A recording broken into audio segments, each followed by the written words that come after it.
4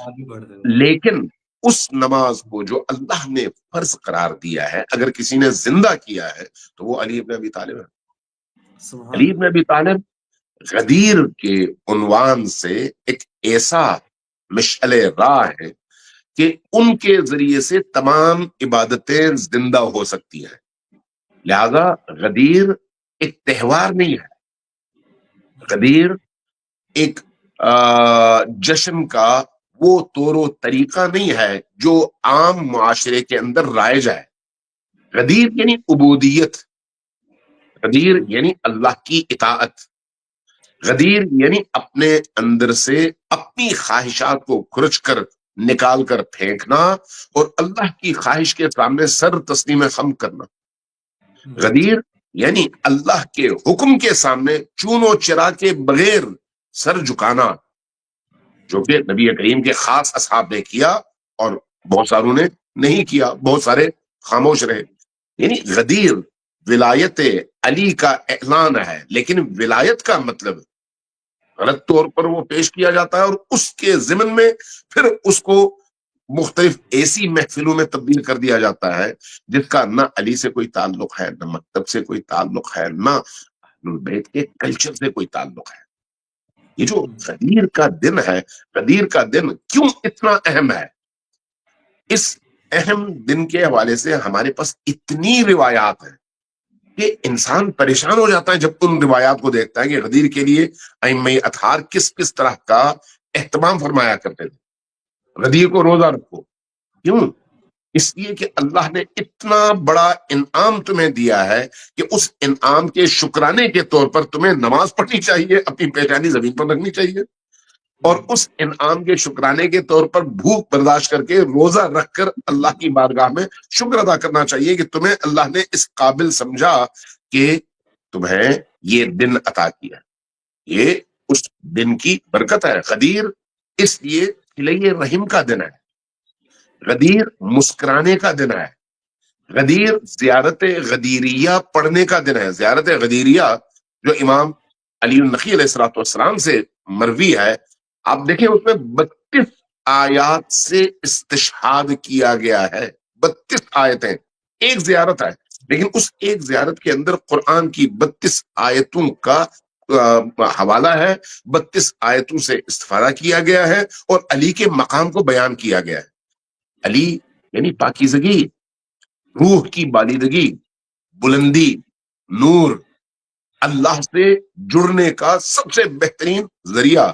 تو اب اگر ایک ایسے ذریعے کو آپ ناچ میں، گانے میں، فحشا میں، منکرات میں، فساد میں اگر خرچ کرنا چاہیں تو یہ علی کی ملنگی نہیں ہے، علی سے دشمنی ہے، علی کی ولایت نہیں ہے، بلکہ علی کی ولایت کا انکار اور اس سے انحراف اور اپنی خواہشات کی اسیری ہے۔ لہذا جو ائمہ کی بتائی ہوئی سیرت ہے، اس سیرت کو سامنے رکھتے ہوئے اگر ہم غدیر کو بنانا چاہیں تو اس میں پاکیزگی ہے، اس میں پھر نور ہے، اس میں پھر لذت ہے، اس میں پھر معنویت ہے، اس میں گریہ ہے، لیکن وہ گریہ جس سے انسان کے ایمان میں اضافہ ہوتا ہے، اس میں شوق ہے اہل البیت علیہ السلام کی ولایت کے اندر داخل ہونے کی خوشی اور اہل البیت سے جڑنے کی لذت۔ یہ جو اہل البیت سے جڑنا ہے، خصوصاً امیر المؤمنین علیہ السلام سے جڑنا، یہ جڑنا کیا اثر نہیں رکھتا؟ کیا اس کا اثر پاکیزہ ہونا چاہیے یا خدا نہ خواستہ ناپاک؟ جو لوگ شادیانے بجاتے ہیں، جو لوگ گانے کی محفلیں منعقد کرتے ہیں، جو لوگ ناچتے ہیں، جو لوگ اس طرح کی چیزوں کو جشن کا نام دیتے ہیں، یہ تو ساری کی ساری خود علی کی نگاہ میں نجاستیں ہیں۔ علی کی پاکیزگی کو دیکھیں اور ان اعمال کی نجاست کو دیکھیں تو دونوں کے درمیان کیا رشتہ ہے؟ کوئی بھی نہیں۔ تو پھر اس کا مطلب یہ ہے کہ ہمیں علی سے علی کی روش سیکھنی چاہیے۔ علی مغناطیس ہے، مغناطیس جو علی سے جڑ جائے نا، اس کے اندر الوی صفات پیدا ہوتی ہیں، اس کے اندر وہ روح پیدا ہوتی ہے۔ آپ ایک عام لوہے کو جب مغناطیس سے جوڑ دیتے ہیں تو اس لوہے کے اندر بھی مغناطیس والی کشش پیدا ہوتی ہے۔ اب کسی اور لوہے کو اس لوہے سے جوڑ دیں تو یہ لوہا اس کو اسی طرح سے پکڑتا ہے جس طرح سے اس لوہے کو مغناطیس نے پکڑا ہے. یعنی مغناطیسی صفت اس لوہے کے اندر اس مغناطیس سے جڑنے کی وجہ سے پیدا ہوتی ہے. علی کی ولایت بھی ایسے ہی ہے کہ اگر کوئی شخص علی کی ولایت سے جڑ جائے تو اس کے اندر علی کی صفات پیدا ہوں گی، لیکن اس کی اپنی سطح پہ، علی کی سطح پہ ممکن نہیں ہے، اس کی اپنی سطح پہ.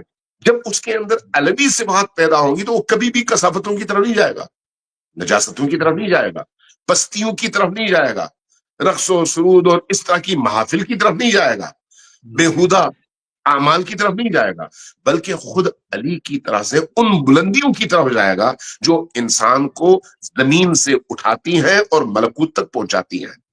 لہذا غدیر کا دن وہ دن ہے جس کے اپنے آداب ہیں، ان آداب کا خیال رکھنا چاہیے.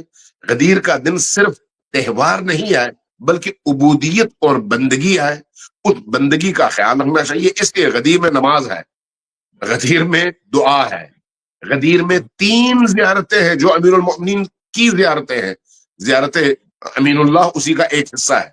یعنی امیر المؤمنین کی زیارتیں غدیر کے دن پڑھیں، قرآن غدیر کے دن پڑھیں، صلوات زیادہ سے زیادہ غدیر کے دن پڑھیں، صدقات غدیر کے دن دیں، بھوکے کو کھانا غدیر کے دن کھلائیں، اپنے رشتہ داروں کے گھر جا کر صلہ رحم اور دلوں سے کدورتوں کو اور کینے کو نکالنا غدیر کے دن کریں.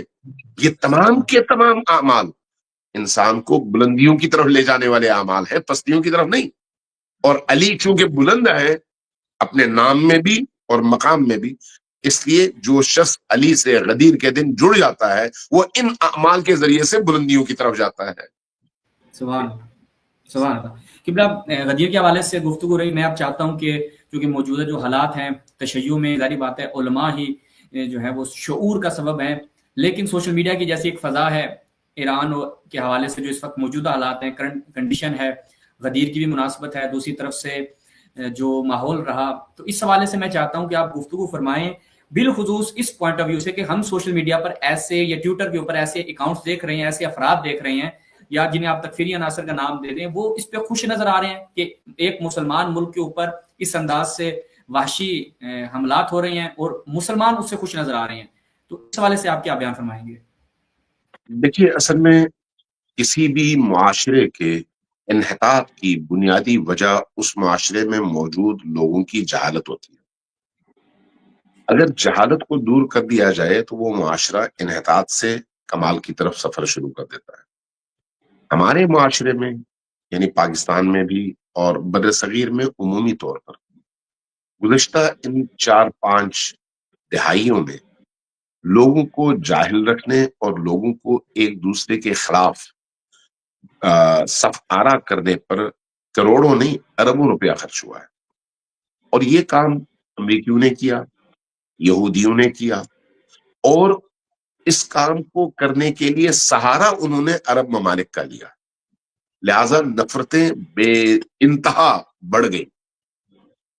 اچھے دیندار لوگوں کے اندر بھی غلط فہمیاں جہالت کی وجہ سے، اور ان غلط فہمیوں کے نتیجے میں کینہ، بغض، عداوت، یہ جو آپ حالیہ کیفیت بیان کر رہے ہیں یہ اس بغض کی علامت ہے. انہی لوگوں سے آپ پوچھیں نا کہ یہود کے بارے میں قرآن کا کیا نقطہ نظر ہے، وہ اعتراف کریں گے اگر وہ قرآن پڑھتے ہیں کہ قرآن کریم نے روئے زمین پر سب سے بدترین مخلوق یہود کو قرار دیا ہے. سب سے بدترین مخلوق. مشرکین کی باری یہود کے بعد آئی ہے. قرآن میں مشرکین کو دوسرے درجے پر رکھا ہے. یہود کو مؤمنین کے حوالے سے مبغض ترین قوم اور ناپاک ترین قوم قرار دیا ہے قرآن کریم. اب اس کے مقابلے میں اگر آپ اپنے مذہبی تعصب اور فرقہ وارانہ ذہنیت کی وجہ سے اسی یہود کو جس نے غزہ کی سرزمین میں مسلمان بچوں کا قیمہ بنایا ہے، اس کو اب آپ اگر فوقیت دیتے ہیں تو اس کا مطلب یہ ہے کہ آپ سے بڑا جاہل تو روئے زمین پر ہے ہی کوئی نہیں. آپ ذرا غور کریں اس وقت جو دنیا کی صورتحال ہے، یہ جو فرسٹ ورلڈ جس کو ہم کہتے ہیں، یورپ کے ممالک، خود امریکہ کے اندر یا آسٹریلیا کے اندر، یہاں پر غزہ کی حمایت میں نکلنے والے مسلمان کم ہیں، غیر مسلم زیادہ ہیں. مسیحی بھی ہیں, ایتھسٹ بھی ہیں, لیکن فرق کیا ہے؟ وہ ان قیود سے آزاد ہیں, ان تعصبات سے آزاد ہیں, اس لیے انسانی بنیادوں پر اور حق اور باطل کی بنیادوں پر دیکھتے ہیں. اور جو لوگ ان قیود کا شکار ہیں, ان زنجیروں کا شکار ہیں, فرقوں کی زنجیروں سے اپنے آپ کو نکال نہیں سکے, وہ قرآن کو بھی بھول جاتے ہیں اور انسانیت کو بھی بھول جاتے ہیں. ابھی آپ نے شاید سنا ہو, کچھ دن پہلے امریکہ میں ایک یہودیوں کے یعنی اسرائیل کی ایمبیسی سے نکلنے والے 2 بندوں کو کسی نوجوان نے آ کے مار دیا. بعد میں وہ گرفتار بھی ہوا. جب گرفتار ہوا تو پتا چلا کہ وہ مسلمان نہیں ہے, کرسچن ہے, میکسیکو کا رہنے والا ہے. اس کے اندر یہ تبدیلی کیوں آئی تھی؟ انہی مظاہروں میں 4 سے 5 مظاہروں میں وہ گیا تھا اور اس کو یہ شعور ملا تھا کہ یہود کتنے بڑے بدبخت اور خناس قوم کا نام ہے. لہذا اس نے اس اپنے اندر پیدا ہونے والی اس کیفیت کے نتیجے میں جا کے 2 یہودیوں کو مار دیا. وہ مسلمان کہاں جو اپنے آپ کو مسلمان کہیں اور یہود کی حمایت کریں, اور وہ کرسچن کہاں جو حق اور باطل کی بنیاد پر مظلوم کی حمایت میں ظالم کو مارنے کے لیے میدان میں اترنے کو تیار. وجہ کیا ہے؟ جہالت, شعور کا نہ ہونا, عدم آگہی. ہمارا اور آپ کا فریضہ یہ بنتا ہے کہ لوگوں کو شعور دیں. ابھی بھی پاکستان کے اندر کرائے کے مولوی کم نہیں ہیں, ابھی بھی ہیں, چاہے وہ کسی بھی تنظیمی نام سے ہوں. ان کو چونکہ ان کی تنخواہ ملتی ہے, اس لیے انہوں نے اپنی زبان استعمال کرنی ہے, اور زبان حق کے خلاف ہی استعمال کرنی ہے. یہ لوگ یہود کے خلاف نہیں جائیں گے, یہ لوگ صہیونیوں کے خلاف کبھی بھی نہیں جائیں گے. غزہ کا نام لیں گے, لیکن جب حماس کی بات آئے گی تو کہیں گے وہ رافضی ہو گئے. کیوں؟ اس لیے کہ ان کی حمایت ایران کرتا ہے اور شیعہ کرتے ہیں. یہ جہالت ہے. اس جہالت سے جب آپ نکالتے ہیں ان کو, تو ان کو سمجھ آتی ہے کہ ہاں پہلے ہم جہالت کی زنجیروں میں جکڑے ہوئے تھے. آج شاید آپ نے یا کل سنا ہوگا جماعت اسلامی کے سابق امیر سراج الحق صاحب نے اپنے بیان میں کہا کہ ایران پر حملہ نہیں ہے, اسلام پر حملہ ہے. یہ کس چیز کی دلیل ہے؟ شعور کی دلیل ہے. جہاں پر شعور نہیں ہوگا وہاں پر سیاست بازی ہوگی, وہاں پر پھر نفاق ہوگا. اس لیے یہ جو اس طرح کے لوگ ہیں ان سے آپ ناراض نہ ہو, ان کو اہمیت بھی نہ دیں. کتے کا کام ہے بھونکنا, انسان کا کام ہے ان کے بھونکنے کو نظر انداز کر کے اپنی منزل پر آگے بڑھتا چلا جائے اور سربلندی کے ساتھ بڑھتا چلا جائے. اس لیے یہ جو ظلم اور عدل کے درمیان مقابلہ ہے, برائی اور اچھائی کے درمیان مقابلہ ہے, اس مقابلے میں بھونکنے والوں کے بھونکنے سے کبھی بھی انسان کو پریشان نہیں ہونا چاہیے. بھونکنے والے کا کام بھونکنا ہے. ہمیں اپنے اس درست رستے پر قائم رہنا چاہیے. اس درست رستے پر اگر لبنانی ہے تو اس کی حمایت کرنی چاہیے, یمنی ہے تو اس کی حمایت کرنی چاہیے, فلسطینی ہے تو اس کی حمایت کرنی چاہیے, چاہے وہ فلسطینی سلفی ہو یا حنفی ہو یا شیعہ ہو, اس سے فرق نہیں پڑتا. اور فلسطینیوں نے یہ ثابت کیا ہے کہ وہ ان مسلکی دیواروں کو ڈھا کر قرآن کی بنیاد پر انہوں نے وہ قربانیاں دی ہیں جو تاریخ میں حقیقتاً لازوال قربانیاں ہیں. لہذا ان چیزوں کو زیادہ سے زیادہ پروموٹ کرنا چاہیے, اور وہ جو بھونکنے والے عناصر ہیں ان کے بھونکنے سے ناراض نہیں ہونا چاہیے. جب حرکت ہوتی ہے تو پھر جمود زدہ لوگ بھونکنے کے علاوہ اور کوئی کام نہیں کر سکتے, لہذا ان کو اہمیت دیں. اچھا قبلہ, یہاں پہ چونکہ ابھی سیاسی بات چھیڑی ہے تو ایک سوال میں بھی پوچھتا ہوں کرنٹ حالات کے حوالے سے بھی. جب قرآن مجید کا مطالعہ کرتے ہیں تو جنگ احزاب کے حوالے سے جو بیان کیا ہے قرآن نے کہ یہ مختلف گروہ جمع ہو کر اسلام کے خلاف آئے ہیں, جہاں یہود موجود ہیں, کفار موجود ہیں, مشرکین موجود ہیں, پھر منافقین موجود ہیں. حتی قرآن کہتے ہیں والذین فی قلوبہم مرض, وہ افراد کے جن کے دل بیمار تھے وہ بھی اسلام کے خلاف موجود تھے, اگرچہ مسلمانوں کے صف میں ہی تھے, جو حتیٰ کہ یہاں تک بھی کہتے تھے کہ یہ رسول ہے جو ہمیں وعدے دیا کرتا کہ نأکل من کنوز کسری و قیصر, ہم کسری و قیصر کے خزانے ہمارے ہاتھ آئیں گے. وہ احدنا لا یستطیع ان یذهب الى الغائط, کیونکہ ہم تو واش روم تک بھی نہیں جا سکتے. تو یہ ساری جو ہے موجود ہیں. حتیٰ کہ یہ بھی موجود ہے کہ جو کہا کرتے تھے کہ ما وعدنا اللہ ورسولہ الا غرورا, اللہ کے رسول نے ہمیں دھوکہ دیا ہے. تو وہاں ہم دیکھتے ہیں کہ پھر جب مومنین کی بات ہو رہی ہے تو مومنین کے بارے میں ہے کہ ما زادہم الا ایمانا و تسلیما, کہ وہ یہ سب کچھ دے کر ان کے ایمان میں اضافہ ہوتا ہے. تو ابھی یہ کرنٹ جو حالات ہیں، مثلا اس سے پہلے ہم نے دیکھا حزب اللہ کے جو لیڈرز ہیں ان کو شہید کیا گیا، حماس کے لیڈرز کو شہید کیا گیا، پھر سیریا کا جو ایشو ہوا وہ بھی ہمارے سامنے ہے. اب خود جو مرکز مقاومت ہیں ان کے اوپر آج جو حملہ ہوا ہے، اور یقیناً بہت سارا نقصان جو ہے نا وہ ہوا ہے، شک نہیں ہے، لیکن شہادت کو ہم اگرچہ نقصان نہیں کہتے، شہادت کو ہم فخر سمجھتے ہیں، لیکن چونکہ ہم سے وہ جدا ہوئے ہیں، ان کی خدمات ہیں. تو اس سینیریو کو آپ کیسے دیکھتے ہیں آگے؟ آپ کیا اندازہ ہے کیا ہونے والا ہے؟ جو کچھ کہا جا رہا ہے کہ بس تو ختم ہو گیا، اب تو بس کچھ بھی نہیں بچا ہے، اب تو تسلیم ہونا ہے، اس میں کتنی صداقت ہے؟ اور آگے آپ مستقبل میں کیا دیکھ رہے ہیں آنے والے دنوں میں کہ یہ کس طرف یہ معاملات جا رہے ہیں؟ آپ نے سوال نہیں کیا بلکہ آپ کی گفتگو خود ایک لیکچر ہے سننے والوں کے لیے، اور بڑی خوبصورت آپ نے گفتگو کی. دیکھیے، جو چیز سمجھنے کی ہے وہ یہ ہے کہ اللہ کی سنتیں کیا ہیں. اللہ نے 1,24,000 انبیاء بھیجے. اگر لوگوں کے پیمانوں کے مطابق دیکھا جائے تو وہ سارے انبیاء ناکام تھے لوگوں کے پیمانے کے مطابق، لیکن اگر اللہ کے پیمانے کے مطابق دیکھا جائے تو وہ سارے انبیاء کامیاب. نبی کریم آخری نبی ہے، تو نبی کریم کے دور سے پہلے کون تھے؟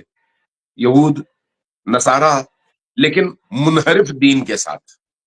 وہ جو اصل دین تھا وہ تو موجود نہیں تھا، نہ مسیحیوں میں تھا نہ یہودیوں میں تھا.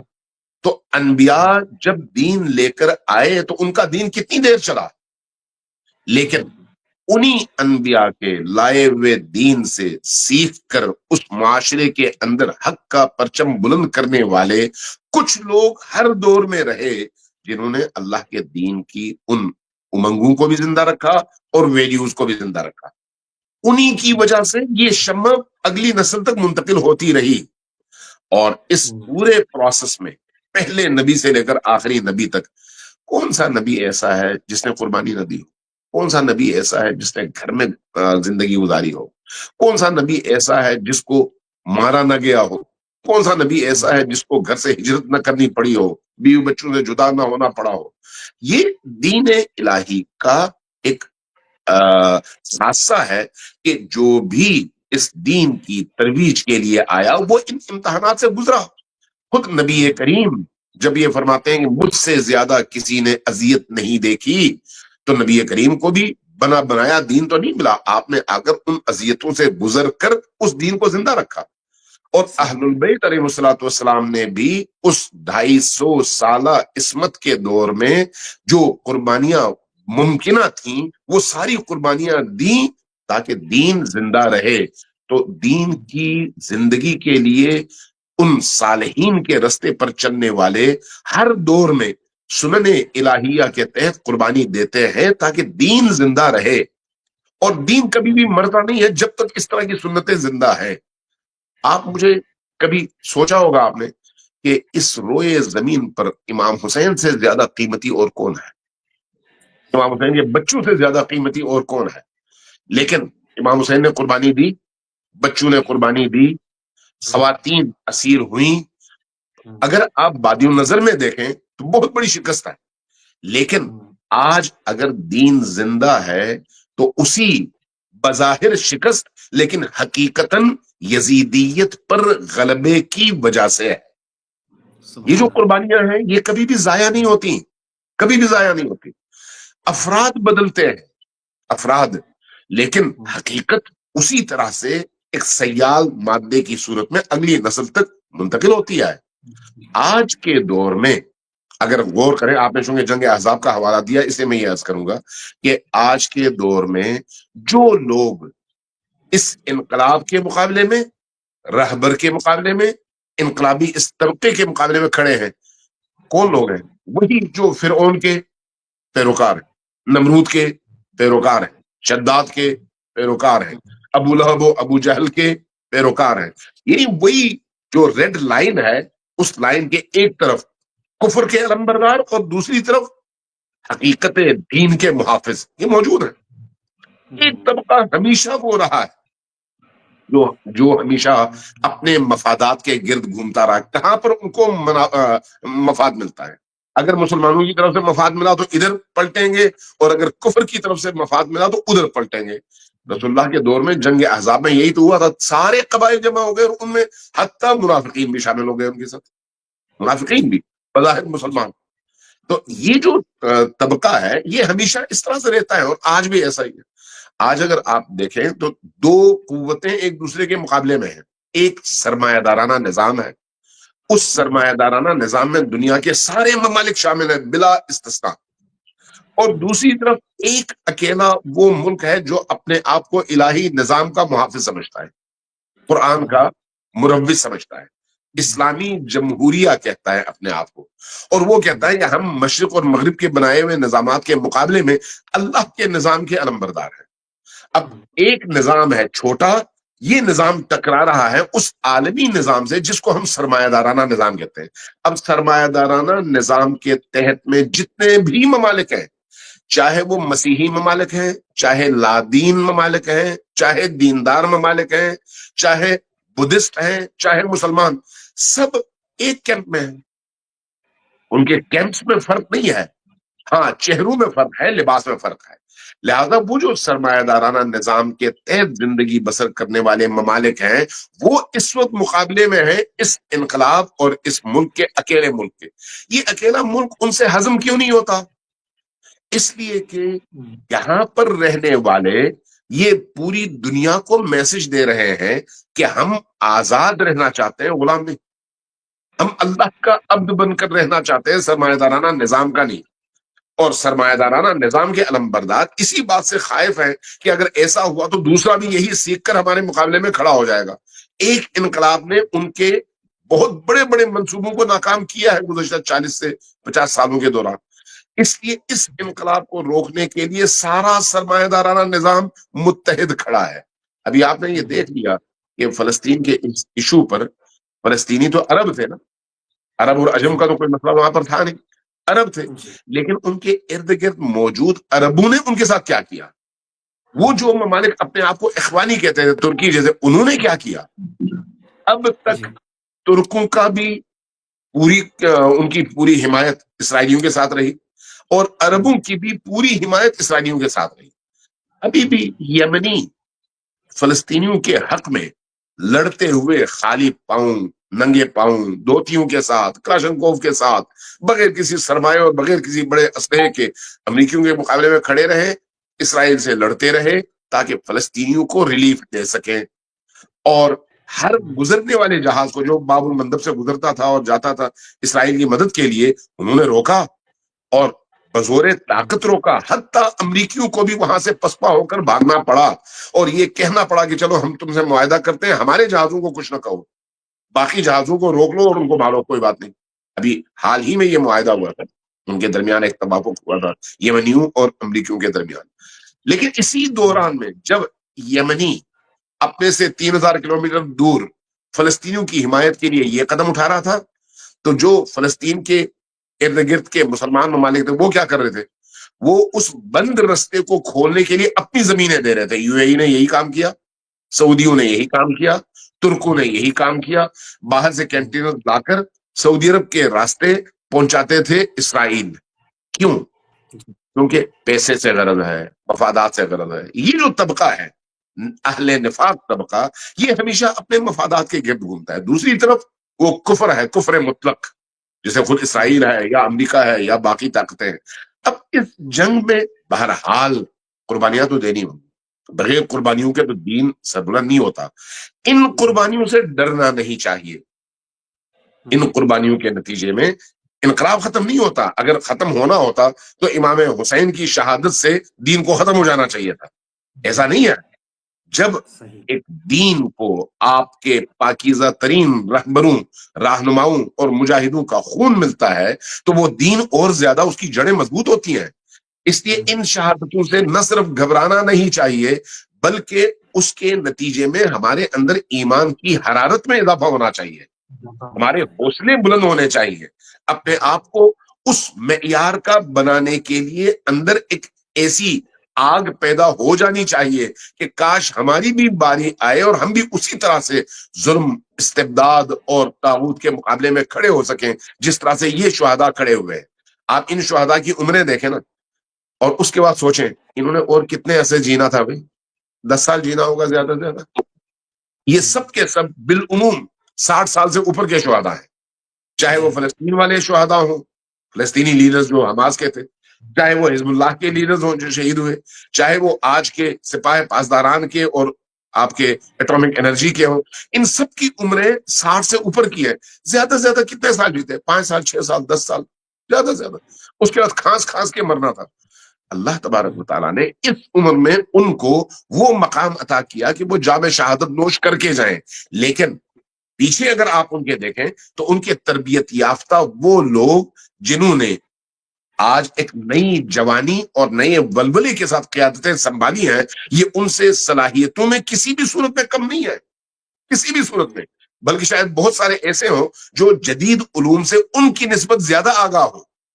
لہذا اگر کوئی ایک علمبردار شہید ہوتا ہے تو اس کے پیچھے لائن میں ایسے لوگوں کی کمی نہیں ہے جو اس پرچم کو تھامنے کے لیے کھڑے ہوتے اور آتے ہیں. ہاں، ان کی جدائی کا غم اپنی جگہ بالکل ٹھیک ہے، وہ غم انسانی غم ہے، لیکن اپنے نظریات کے حوالے سے، حوصلے کے حوالے سے، عزم کے حوالے سے اور ظلم ستیزی کے حوالے سے یہ شہادتیں اس رستے کا خاصہ ہے. ان شہادتوں کے بغیر یہ رستہ زندہ رہ نہیں سکتا. اس لیے ان شہادتوں کے لیے ہمیں خود کو بھی تیار کرنا چاہیے اور اپنی نسلوں کو بھی تیار کرنا چاہیے، چونکہ یہ سعادت کا رستہ ہے اور اس کے بغیر انسان نہ دنیا میں باسعادت بن سکتا ہے نہ آخرت میں. جی قبلہ، بس اسی کے ساتھ بہت آپ نے زحمت کی، بہت وقت دیا، بہت استفادہ رہا. آخر میں میں چاہتا ہوں کہ ایک کمنٹس میں بھی ہمیں بہت زیادہ چیز دیکھنے کو مل رہی ہے اور سوشل میڈیا پہ بھی یہ چیز آ رہی ہے، اور نوجوان بھی کافی سارے پوچھ رہے تھے کہ کیا یہ فیلئر نہیں ہے کہ مین سٹریم کے لوگ ایسے مارے جائیں؟ تو یہ مسلمانوں کی طرف سے یا ہمارے جو تنظیمیں ہیں یا جو ہمارے مین سٹریم کے لوگ ہیں، وہ سسٹم ان کا فیل نہیں ہو گیا؟ اور یہ مین سٹریم کے لوگوں کا اس دنیا سے جانا، اس حوالے سے کیا کہیں گے آپ؟ دیکھیے، اس کو سمجھنے کی ضرورت ہے. پہلے تو اس کو نظریاتی حوالے سے دیکھیں. رسول کریم کے اپنے دور میں بھی ایسے واقعات ہوتے رہے جہاں پر مین اسٹریم کے لوگ بڑی بڑی تعداد میں شہید ہوئے. جنگ احد میں 70 سے زیادہ لوگ شہید ہوئے. تو کیا اس کا مطلب نبی کریم کا فیلئر ہے؟ نہیں، ایسا نہیں ہے.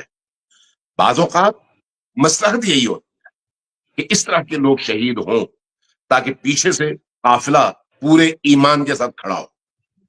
بعض اوقات انتظامی حوالے سے مشکلات پیش آتی ہیں، اس میں کوئی شک نہیں.